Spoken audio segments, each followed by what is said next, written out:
pressing star, then 0 on your touchtone phone. Please note that this conference is being recorded. I now hand the conference over to Mr. Viral Sanklecha from Orient Capital. Thank you, and over to you, sir. Thank you, Shilpa. Good afternoon, ladies and gentlemen. I welcome you for the Q2 and H1FY25 earnings conference call of INDOSTAR Capital Finance Limited. To discuss this quarter's business performance, we have from the management Mr. Randhir Singh, Executive Vice Chairman, Mr. Karthikeyan Srinivasan, Chief Executive Officer, Mr. Vinod Kumar Panigar, Chief Financial Officer, Mr. Srijit Menon, CEO, INDOSTAR Home Finance Private Limited, and Mr. Pushkar Joshi, CFO, INDOSTAR Home Finance Private Limited. Before we proceed with this call, I would like to mention that some of the statements made in today's call may be forward-looking in nature and may involve risk and uncertainties. For more details, kindly refer to the investor presentation and other filings that can be found on company's website. Without further ado, I would like to hand over the call to the management for the opening comments, and then we will open the floor for Q&A. Thank you, and over to you, sir.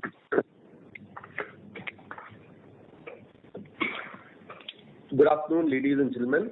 I am Randhir Singh, Executive Vice Chairman of INDOSTAR Capital Finance Limited, and I welcome you to our Q2FY25 earnings call to discuss our financial performance.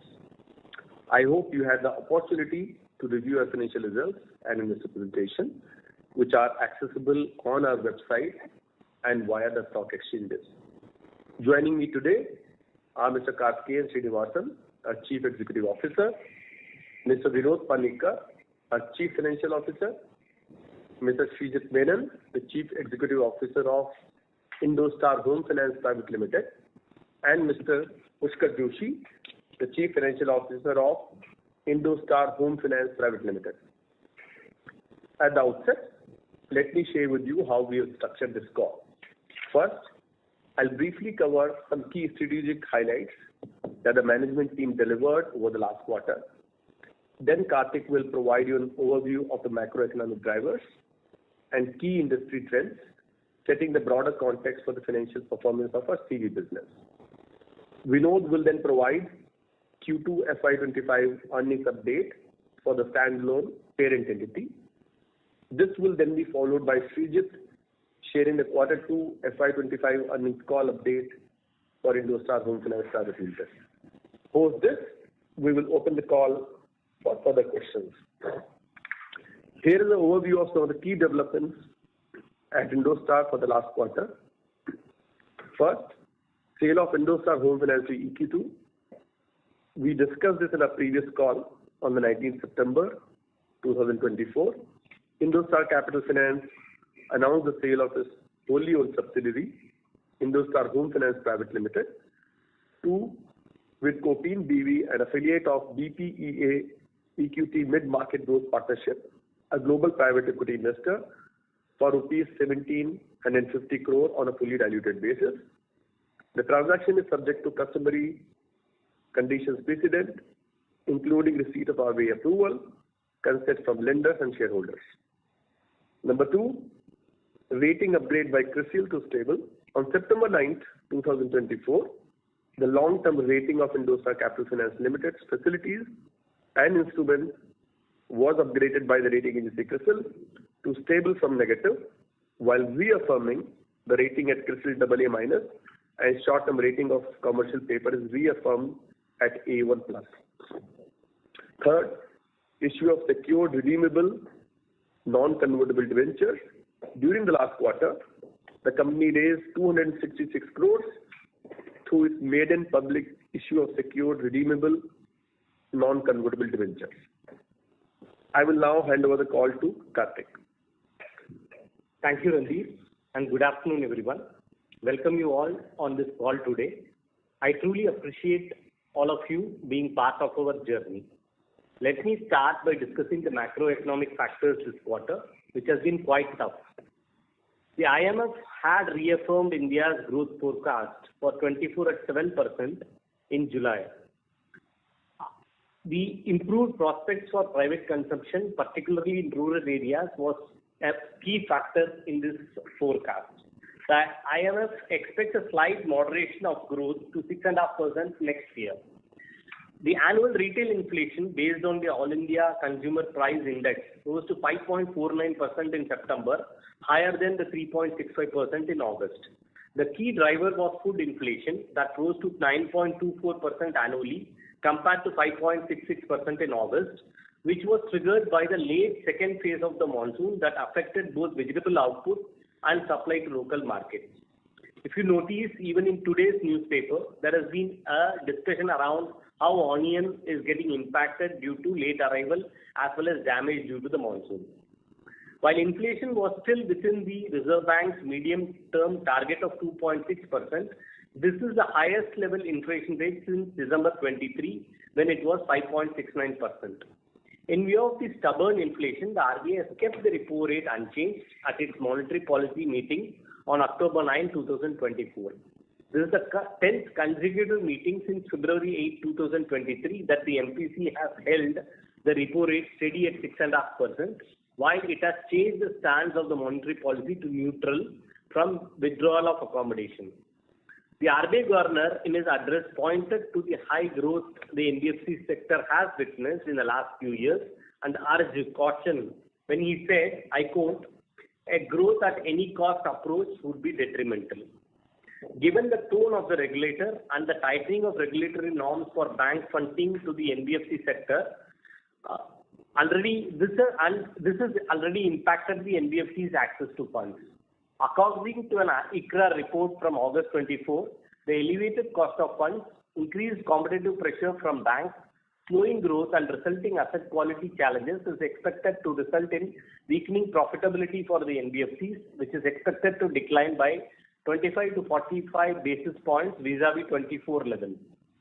Now changing gears to the commercial vehicle industry, over the past few years, especially in 22 and 23, the CV industry saw a good growth both in volume and tonnage terms, greatly expanding our foundation. This was basically the COVID rebound years where the market wanted to invest in newer and newer commercial vehicles, and BS6 was also new. This growth was also driven by infrastructure development, increased mining activities, a replacement demand that got kicked in because the COVID years didn't trigger the replacement demand. As we look forward, this replacement demand is expected to be steady, primarily driven by aging fleet. The implementation of the scrappage policy is likely to also spur the new vehicle growth. Despite the strong revival of the monsoon in the second phase, we believe the CV growth in the current year will moderate, driven by the high cost of the new BS6 vehicles, which continues to rise, and with the new air-conditioned driver cab rules coming into force in March next year, we see no respite in the rise of the vehicle cost. In addition to this, interest rates are also expected to remain high, muting growth. Given the rise in the new vehicle cost, the used CV segment will continue to see a high demand from transporters. The drivers for this are as follows. First and foremost, there is a scarcity of old vehicles and fewer financing options available for the retail and FT profile. Over the past 2 years, the used CV industry has grown by close to 30% due to price hikes, driving limited supply.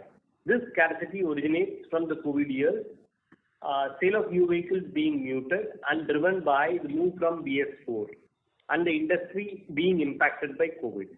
The overhang of the scrappage policy, which we are seeing each of the states coming up with newer and newer versions, will also push customers to sell their older vehicles which are close to the 10-year mark and replace them with recent used commercial vehicles. At INDOSTAR, we are committed to our goal of exploring new product strategies to boost returns and diversifying our offerings to retail CV operators. We plan to launch ancillary products around the trucking industry like the tire finance so that the complete benefit of INDOSTAR can get translated to our customers. We remain committed to enhancing our analytics to ensure our model is flexible and capable for growth. Recognizing the increasing importance of technology, we have made significant investments in our end-to-end loan origination system, which is now digitally driven. Additionally, we are also expanding our operations, particularly in Tier 3, Tier 4 locations, with an emphasis addressing the rise in rural demand due to good monsoon. The commercial vehicle disbursement for Q2FY25 reached 1,499 crores, showing a growth of 53% over the previous year of 948 crores. We have actively pursued our goal to reduce NPAs through the implementation of robust collection tactics, superior credit appraisal and stringent control measures, and we have been able to reduce delinquencies quarter on quarter, even though the last quarter it has been challenging due to the delayed monsoon and the second phase of the monsoon.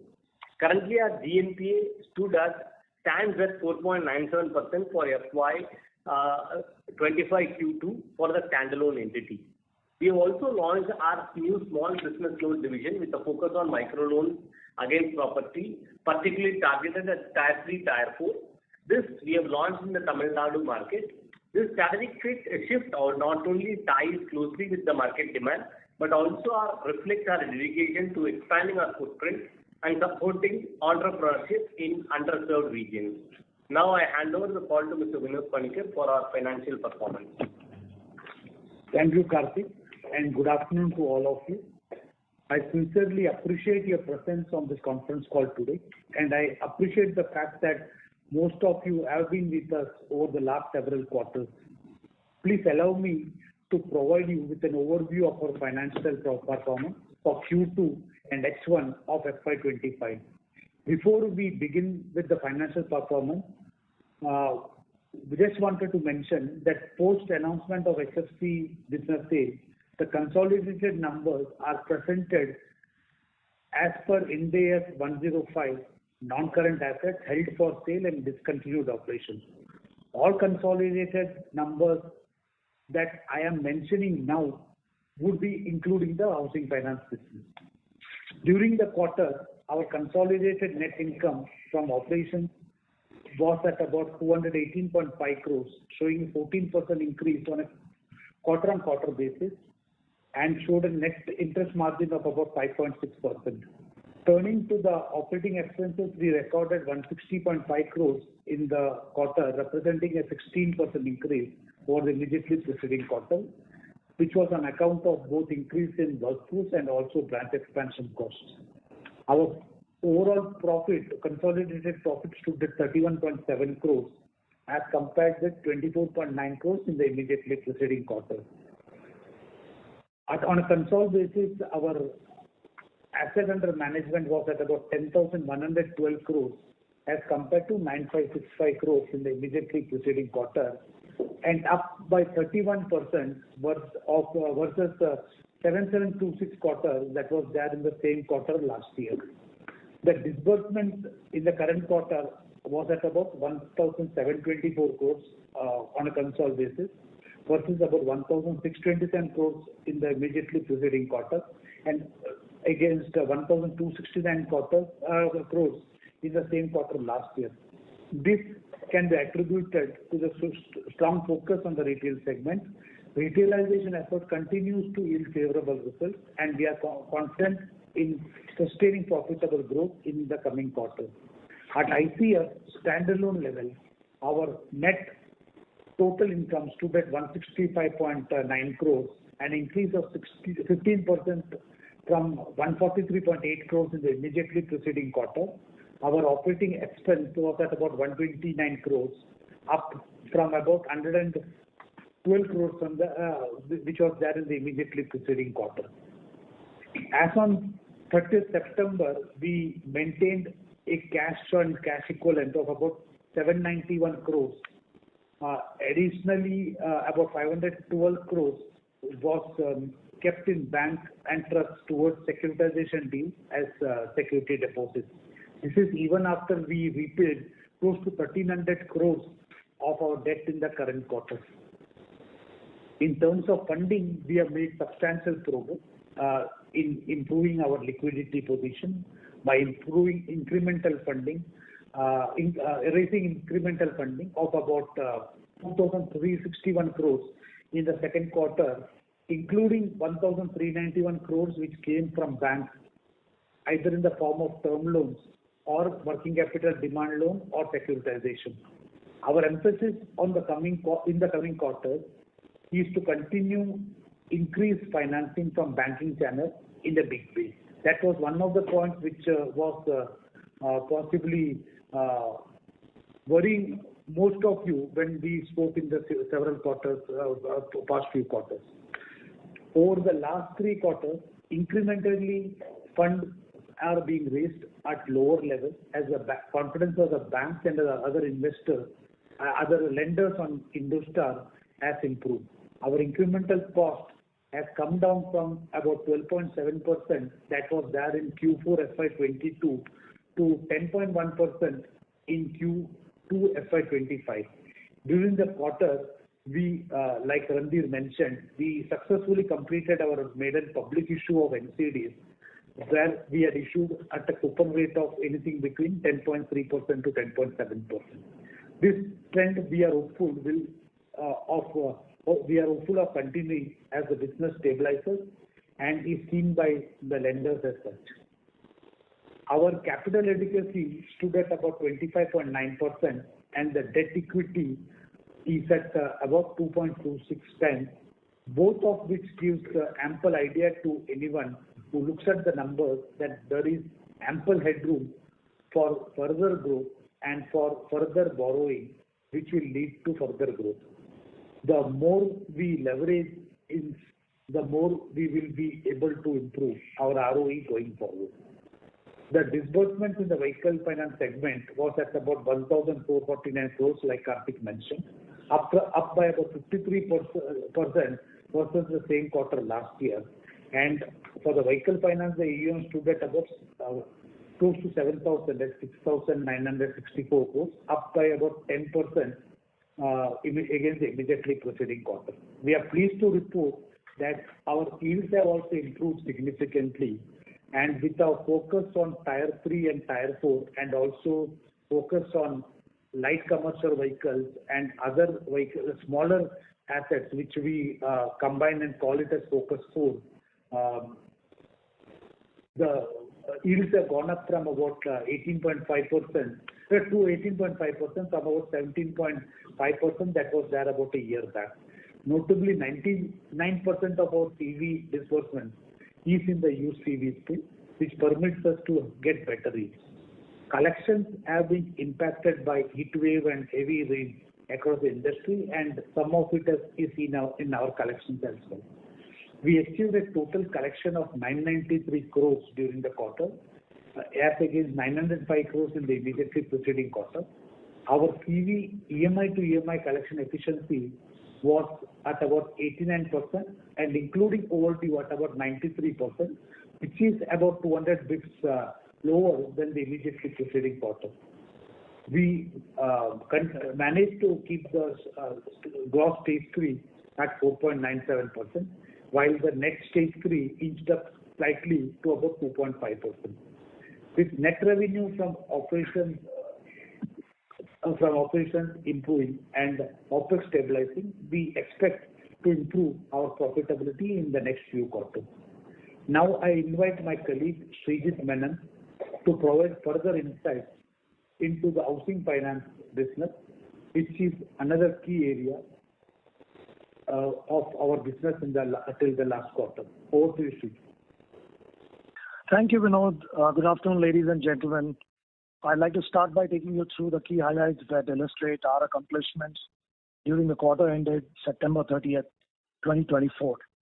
Randhir mentioned about the milestone transaction, and really that's a validation of the business and the business model and sets us up to becoming a pedigree affordable housing finance company in the years to come.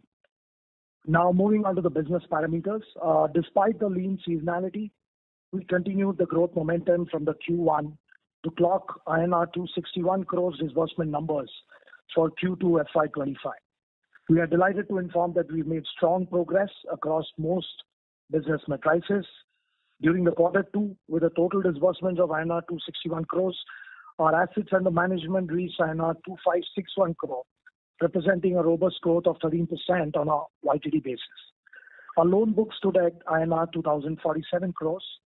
Our customer base now stands at more than 32,500, depicting our granular nature of our assets with an average ticket size of INR 9 lakhs. And we've maintained that average ticket size now for over the last 2 years. Tamil Nadu, AP, Telangana and Maharashtra continue to remain our core geographies, accounting for almost 85% of our portfolio. We continue our journey to enhance operational efficiency and embrace digital transformation. We've now got a total branch network of 128 branches across the country as on 30th September 2024 and continue to expand radially in the chosen geographies by way of digital locations. Maintaining excellent asset quality remains a cornerstone of our operations. Our 90-plus days past due portfolio stands at 1% and 1-plus DPD stood at 3.9% as on 30th September 24, which is range-bound as compared with 0.9% and 3.95% respectively in previous quarter. Our gross stage 3 assets, GNPA, stood at 1.41% as on September 30, 2024.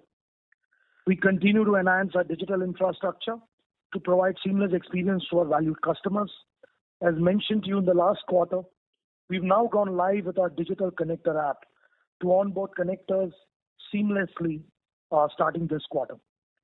Continuous progress in digital capabilities remain a way of life for us, and as part of that journey, we've developed an automated initiation of legal, technical, and FI requests from the system, which is expected to further reduce the login to sanction tag as we move forward.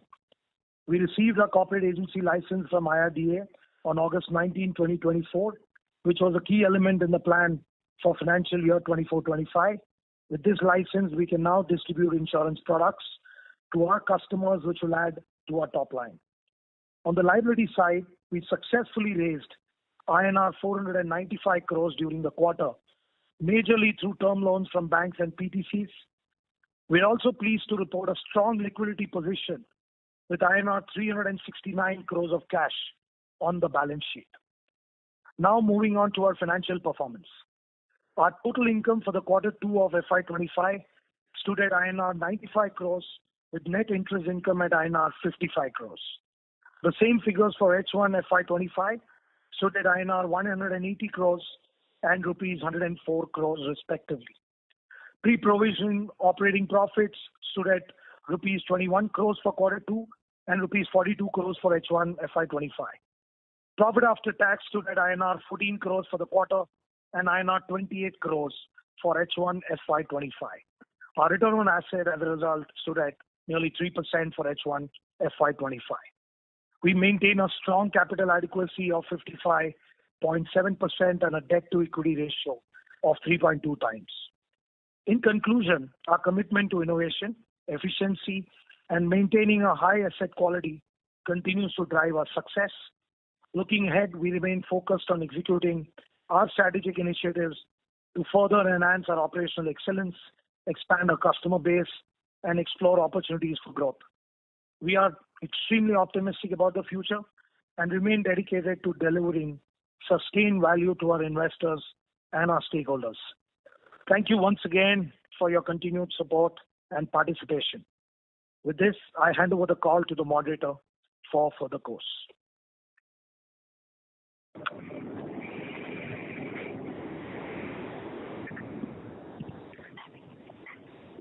Thank you very much, sir. We will now begin the question and answer session. Anyone who wishes to ask a question may press star and 1 on their touchtone telephone. If you wish to remove yourself from the question queue, you may press star and 2. Participants are requested to use handsets while asking a question. Ladies and gentlemen, we will wait for a moment while the question queue assembles.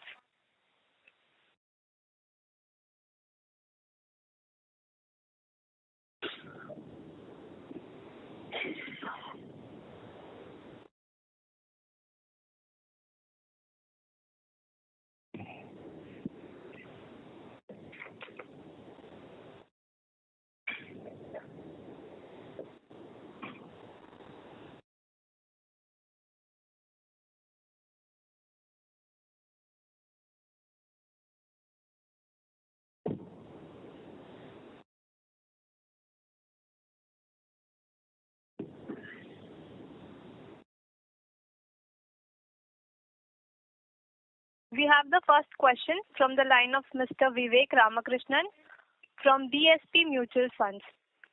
Go ahead, sir. Thank you and good afternoon. This is the first question around. It's like a large question, which is around the CV price increase and collection efficiency. Does the CV price increase mean that the freight rates have also increased, or will it be longer term tenors for your customers?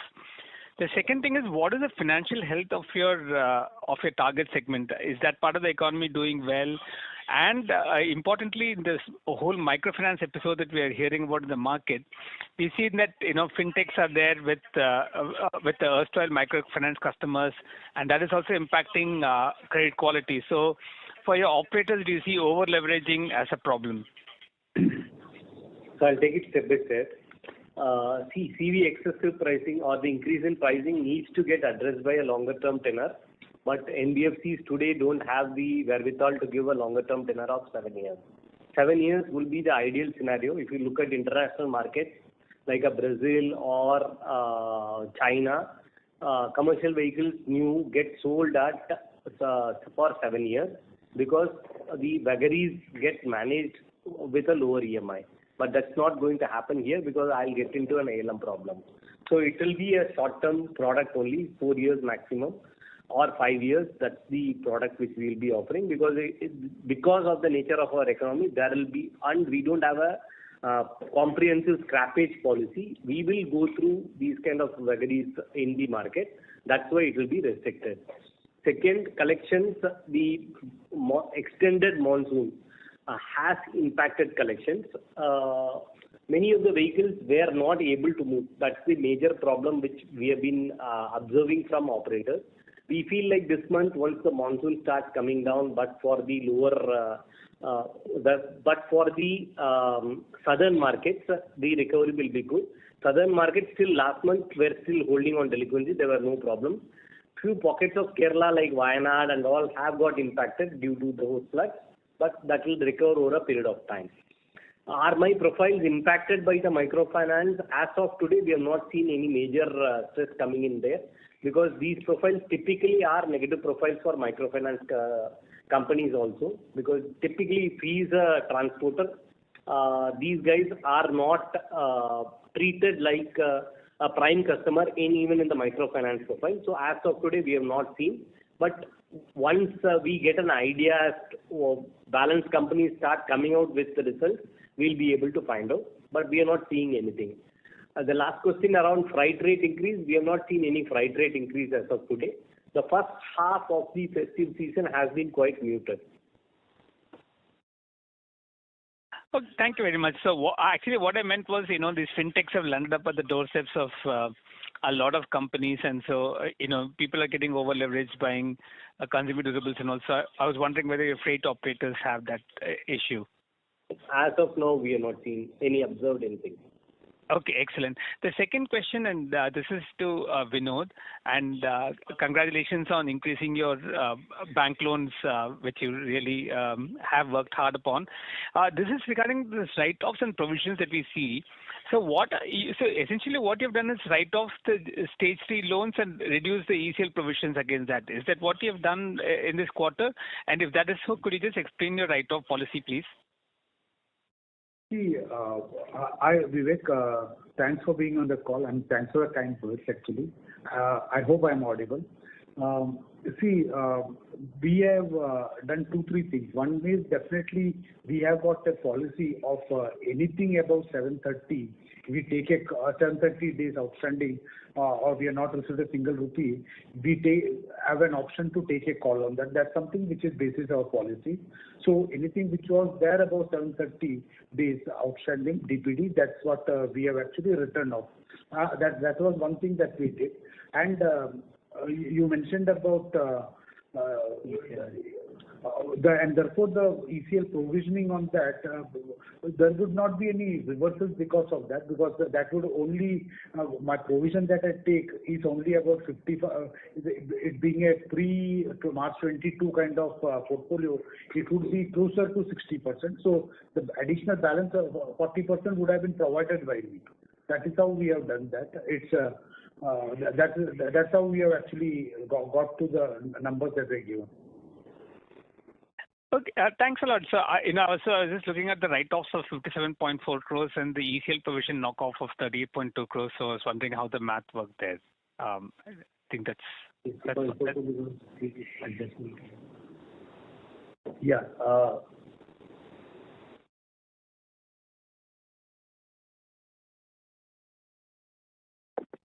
So shall we move I to think, the... Vivek, I think this could, I would say, this would need to be slightly more detailed. I think we will need to get offline and discuss these numbers, because I will possibly take you through each and every number. No problem. Thank you very much, and season's greetings to you and your team. I am making a note of it. I will do one thing, possibly post this call, me and my colleagues will actually get on a call with you. Thank you. Really appreciate it. All the best. Thank you, sir. We have the next question from Mr. Subramanian Mishra from Phillips Capital. Please go ahead, sir. Hi, Shubhranshu here. Just want to extend the previous question of Vivek. Essentially, if we are seeing a slowdown in CV, what tonnage of vehicles are these? Any geographies you want to point out to? Is it new or used? And given the fact that we are largely catering to used vehicles, which would be mostly SRTOs, these guys take the spot pricing, and the freight prices largely reflect the spot pricing of the fuel. So they shouldn't be under much of a stress if they are taking the spot pricing. So just wanted to understand these particular nuances then. See, hi, Karthik here. See, the challenge is not the pricing. The challenge is the movement of the vehicles. If you see many of the markets, particularly the last week of August or the first week of September, markets like Andhra got flooded. So if your vehicle gets stuck there, you don't get a return load the same month. Your vehicle is there for a particular period of time, so you lose your revenue. That is what has impacted the market. So we are not saying anything around the freight. We are not seeing any drop in the freight rate as of now, but the movement has got severely impacted. That has naturally impacted the overall earnings of the operator, and that's what we are meaning here. If you see the overall industry, the new vehicle has slowed down because of the monsoon effect. We feel like this month, once the monsoon moves away, the rains move away, the irrigation contracts will kick off fully, and the mining will also restart, and we will be able to see positivity. Okay, so in terms of the pricing and the volumes of used vehicles, do we see a similar uptick in FY25 as we have seen in the last 2 or 3 years? See, as of today, I have not seen any factor which will impact it negatively. Okay. Because if you notice, recently Telangana announced a scrappage policy. So the scrappage policy is not very far away. Once that comes in, the positivity around the used commercial vehicle industry will remain. Plus, many of us are moving customers from the unorganized segment to the organized segment. That is also going to positively impact the used vehicle segment. So I don't see any negativity coming around as for this year. Understood. And if I can just squeeze in one last question, given the fact that you alluded to climatic changes impacting our performance, are we going to make some kind of reserves in our capital buffers for any climatic changes we might be seeing in the future years? Because this is seeming to impact a vehicular movement for quite a few guys. See, in our ECL model, the macroeconomic factors like all these it's a factor. So it gets captured there. And monsoon in India is something which is known for many generations. We all know that during this period, there is going to be an impact. So that gets captured in the ECL model. What I meant is the erratic nature of monsoon. Of course, I know that the monsoon gets captured in the ECL. See, what's his name? Shubhranshu. Subhranshu, if there are years in the past also where there have been lower monsoons or monsoons which have got delayed. So all these go into the ECL factor. So it is a 5-year factor of macro factor. So I don't see any challenge coming in there or need for creating additional provision. Understood. Thank you so much. I'll come back in the queue. Thanks, Subhranshu. Thank you so much, sir. We have the next question from Mr. Jigar Jani from B&K Securities. Please go ahead, sir. Hi, thanks for taking my question. A couple of them. One is, now I've seen 2 quarters of collection efficiency declining. I think Q1 was impacted by heat wave, Q2 by, I think, floods is what you mentioned. So do we see these write-offs or credit costs moving up because of these lower collection efficiencies in the last 2 quarters for the full year FY25? Do we change our credit cost guidance? That's the first question.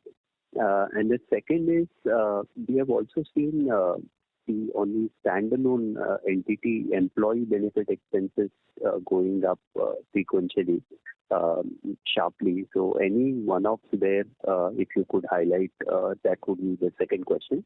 And third, any update on what we are going to do with the inflows that we receive from the sale of the housing finance subsidiary? Have we made any decision on that? Thanks.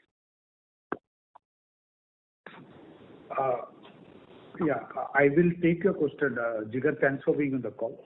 On the credit cost, these things, this current quarter has seen some bit of increase in the cost, but then we have factored in these kind of costs on a full year basis.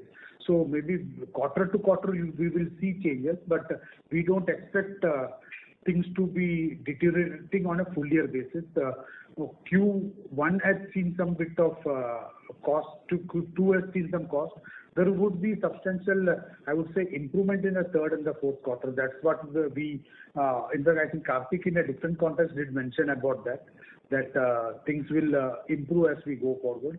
So we don't see a challenge or we don't see any need to change our credit cost guidance. We had always said that it would be in the 2% range on an overall basis. We'll stick to that and will continue to maintain that.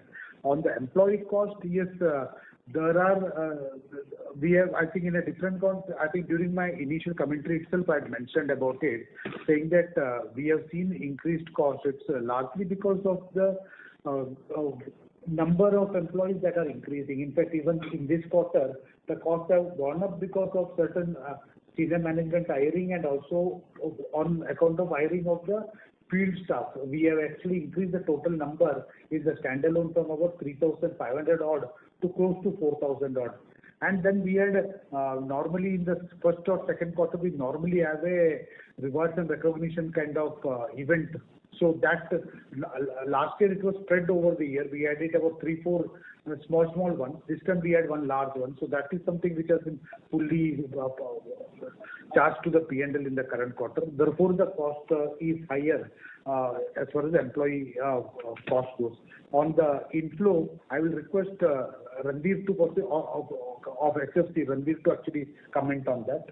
What is it that we are planning to do? Yeah, so I think, like I said, that while the inflow obviously is some time away, and we expect it sometime in March, April, next year.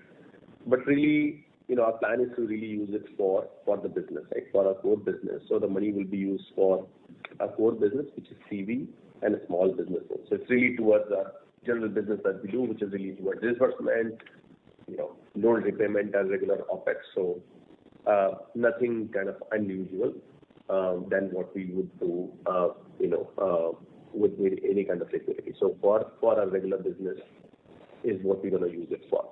Exactly, specifically, obviously, something that we decide, once we are closer to the inflow, which is, let's say, 6 to 7 months from now. Thanks, Jigar. Yeah, thank you. Thank you so much for answering the question. Thank you.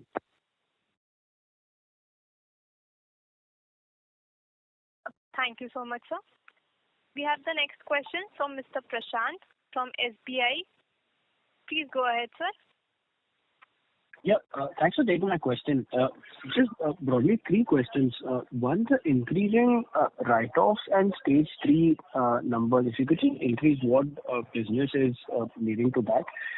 Secondly, I see that there's additional term loans of around 815 crores done during the quarter. If you could just give us some more details around that. And lastly, there was something in the public that there's an ARC sale that was done in August 24. If you could just give us an update over that. Yeah. We'll start with ARC. I will possibly start with the last question first. You mentioned about the sale of ARC. See, we have always wanted to close our corporate loan portfolio. And I think in the previous calls also, Prashant, we had mentioned that we will look at ways and means to get rid of the corporate loan portfolio. There were 3 loans which were there on our books, and we were looking at seeing how to look at getting rid of them. In 2 of the cases, there are foreclosures being discussed and at advanced stages. The third one, so if these 2 goes away, and we are confident that will go away in a couple of quarters, we didn't want the third loan to be there on the books, and therefore when we had an opportunity of doing a transaction with an ARC for the third loan, we thought it is necessary to sell it off. Along with that, there were certain old accounts of prior to March 22, which were there of the CV portfolio also. That also we actually got rid of. So that was the total of something like all put together roughly 320 odd crores, which we actually wrote off. So which we removed from the books and sold to an ARC. On the second question on the bank borrowing, there were, you rightly said that we have borrowed about 815 crores of banks. It was largely, most of them are banks. Some of it are NBFCs. We actually borrowed about 50 odd crores from Suryodaya. Maybe just to list the other banks, State Bank was there, IDFC Bank was there, Canara Bank was there, Karur Vysya was there, DBS was there, and apart from that, we had one NBFC that was Tata Capital. So all put together, it has come to about 815 crores. Tata Capital, the total sanction was 350 crores, of which we have borrowed about 230 crores. This 815 still considers only 230 crores of Tata Capital. 120 crores is yet to be drawn. You mentioned about stage 3. See, I think we had responded to the previous queries also. Myself and Karthik in different contexts have mentioned that there has been a uptick in terms of, there was a reduction in collection efficiencies, which has seen the stage 3 numbers looking up. And that is seen in the overall numbers going from about 350 to 365. So 350 or close to 365 crores. So we believe that that has increased in the current quarter, but we are fairly confident that when collection would see improvement in the current quarter and the next quarter, the numbers would go down. So it's a temporary phase, and we are sure we'll come out of it. Sure. So both the stage 3 and the write-off is primarily the CV business, if I understand. Yeah. We don't have anything else, no, Prashant. Yeah. All others we have already resolved. Sure. Sir, what would be the average cost for these term loans of 815 crores? And just on the ARC, if you could give us the total outstanding and provisions as of September, right? Yes. Fastest. Or the term loan cost would be in the 10.25% kind of thing. It's an all-in at PAT. Sure. And on the ARC, what did you want, Prashant? So what is the total outstanding SRs and provisions as of the September? See, overall total was... Including this sale?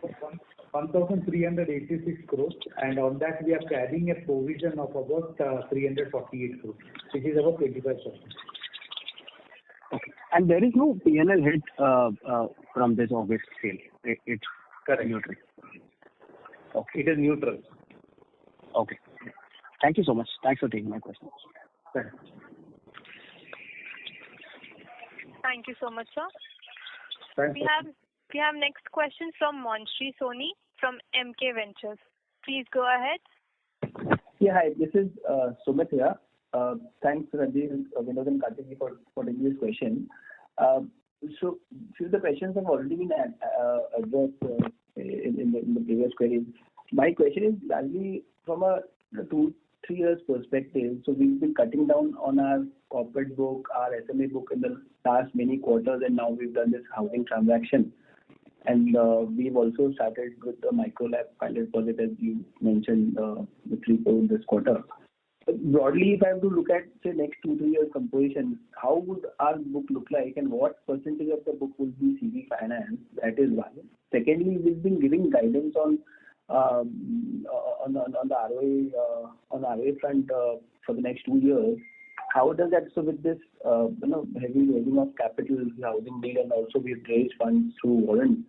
So with all that capital coming in, how would our the ROA look like? And also one last question on the cost front, which you've addressed to an extent, is that so we've added almost 100 branches on the standalone and also almost 1,500 employees in the last 1 year.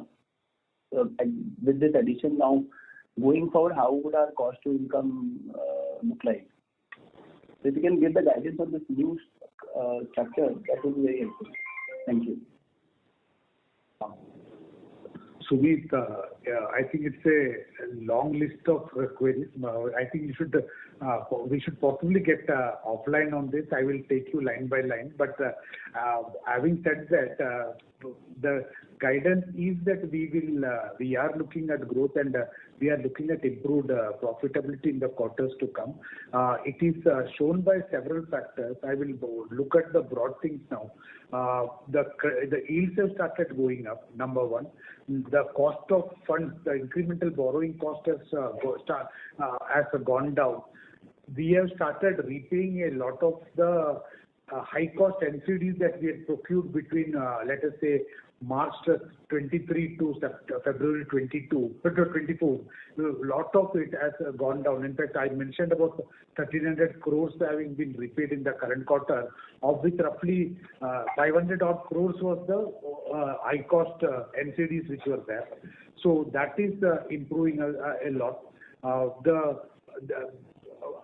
We believe that the numbers, this both will ensure that my net interest income goes up significantly, and therefore my cost to income over a period of time will come down. One of the factors which would definitely be the reason for the cost to income to come down will be the funds which will flow in from the HFC sale which is there, because that will definitely mean that the asset which was not getting monetized, was not yielding anything currently on our P&L. Definitely on a consolidated basis it was yielding. It will start yielding substantial, I would say, ROA to us. And therefore we believe that the credit cost will be in that 2% range. Everything else, if it improves the credit cost continuing to be at about 2%, we should see a decent ROA. I would not want to put up a number right now to say what the credit ROA will be, but then we will see significant improvement in the ROA as we go forward. So whatever guidance we had given earlier for 25 and 26, given that housing was relatively lower ROA on a stable state basis, the guidance on ROA ideally should go up with that moving out, and high ROA retail book, CV book now becoming the key driver.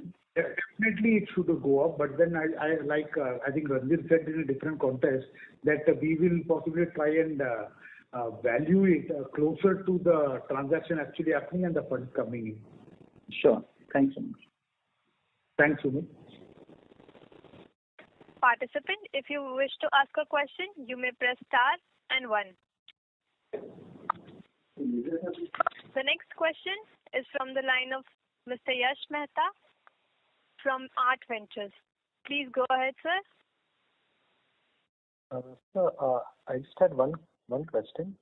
Sir, what is the kind of AUM growth you target in vehicle finance for FY25 and FY26?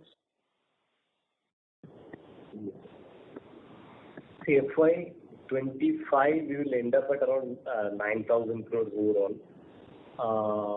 And 26, if I believe we should end up at around 12,000 crores company-wide. Okay, thank you, sir.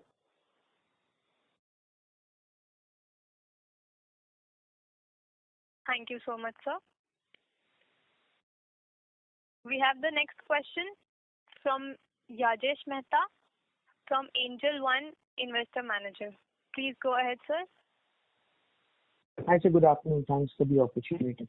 So just wanted to check what would be our target mix that we would be eyeing as far as the CV and the other small business loan book is concerned, maybe say by FY26. And secondly, so just to dig in, you mentioned that there are certain approvals that are pending as far as the HFC business sale is concerned. So would you expect a very smoother sale there, or you feel there could be any hiccups or any issues that could crop up as far as the relevant permissions are concerned?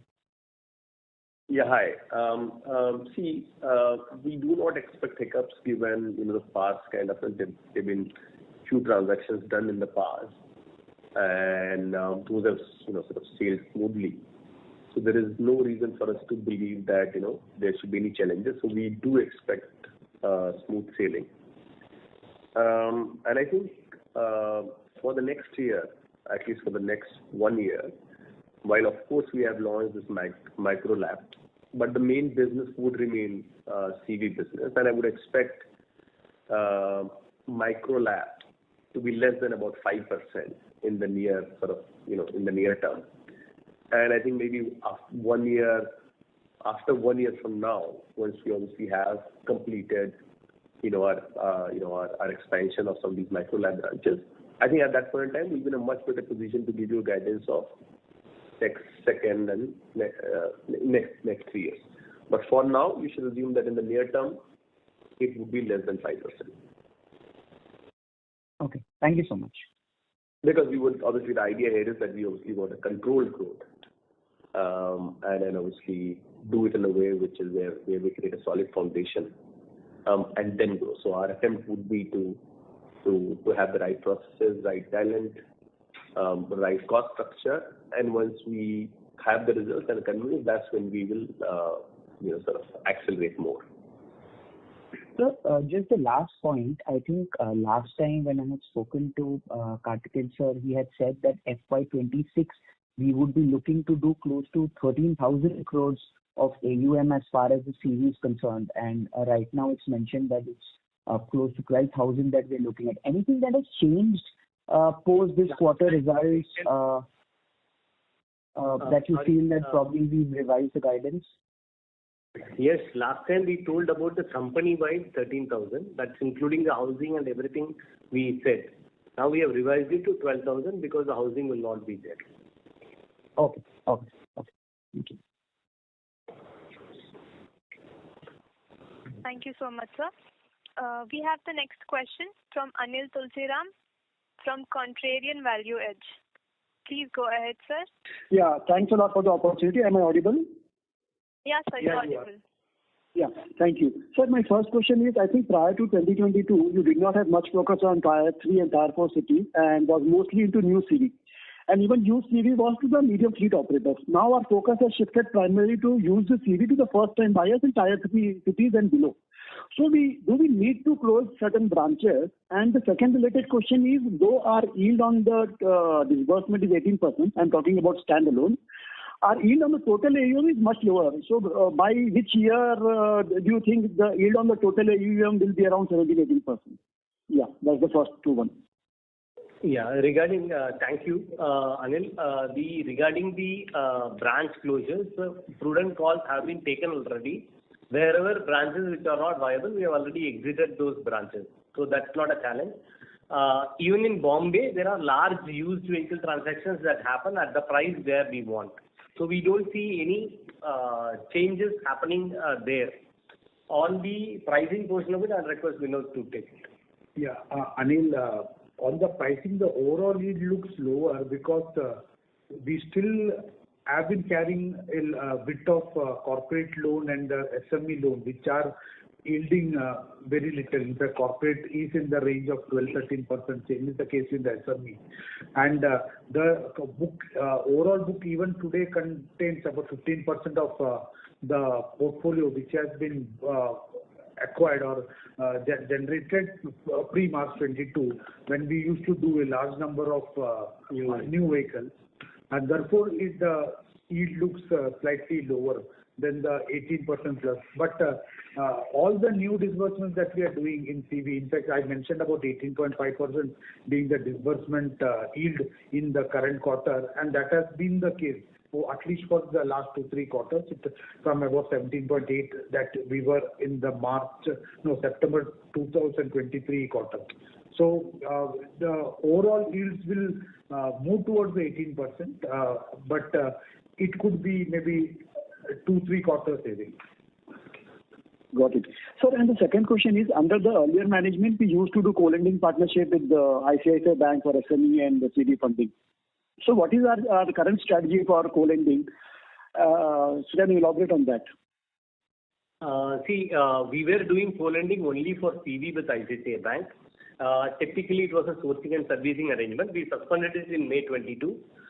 We are not keen to do that business. So post May 22, we have not done anything. Can you explain the rationale? Do we not find it viable, or banks don't agree to it? What's the reason we are not interested?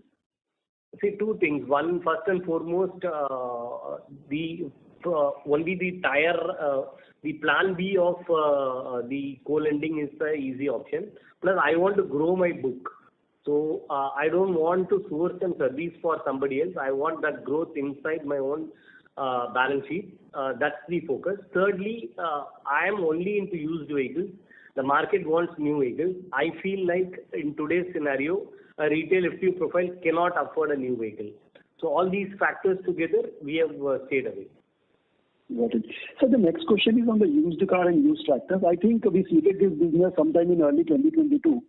So what's the progress here? How many branches you are operating? What is the future growth plans? Can you elaborate on this point?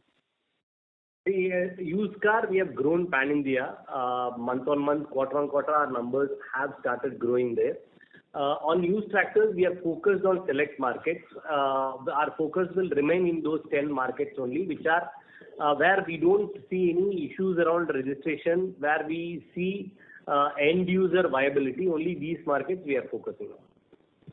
Sir, in couple of years, what percentage of book this will be? So a CV book or total AUM standalone? 95%. Just now Ranveer answered. On the CV book, you are talking about used car? No. As a total AUM, what will be the used cars and the used tractors in couple of years? 5%, 10%? It should not be more than 10% each. 10% on used cars and 5% on used tractors.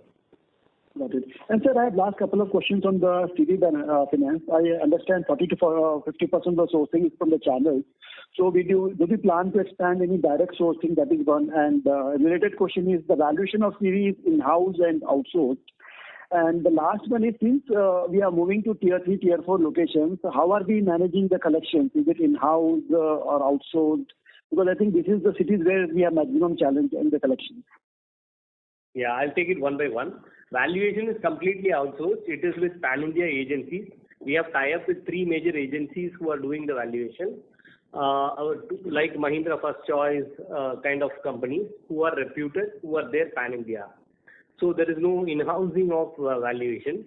The second question, collection is completely in-house. Only the repossession is handled by outside people.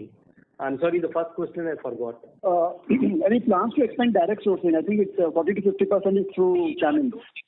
Yeah, understood. See, if I have dropped my average ticket size because I'm going into smaller and smaller products like small commercial and cars. There, typically this purchase and sale happens through connectors who organize the sale between two individual parties. It's not an organized market like a car. So there, my DSA penetration will go up. Once the market is good, the M&HCV sales goes up, I start focusing, automatically my direct number will start going up. There are two last questions. Should I join the queue or can I ask? You can ask, we'll see. Yeah. Sir, I think in few quarters back we said we need to establish a network of 1,000 branches controlled by 200 hubs. So how is this plan going? Are we on track to reach that 1,000 number? 1,000, I don't remember when we said that. Post 23, we have never said 1,000. We will be at the end of the year around 480 branches. Next year, we are planning, we'll come back to you on that. Sir, and the last question is, there was a comment in the CRISIL report of June 30, 2024 that our total stressed assets remain elevated at 18%, of which we have provided 37%. So can you just help me understand this particular comment? When CRISIL has mentioned that they have included the securitized portfolio also, which when we remove it from the receivables, and when CRISIL reports, they add the securitized portfolio also. That's the SR value of the sorry, not the securitized. I meant the ARC transaction and the SR value of the portfolio also. That's the reason they talk about 18 while we are speaking about 5 or 4.9. Got it, sir. And we don't expect any further provisions from the legacy book. We don't. Thank you, sir. Thanks a lot for your time and very detailed question. That's it from my side. Thank you, sir.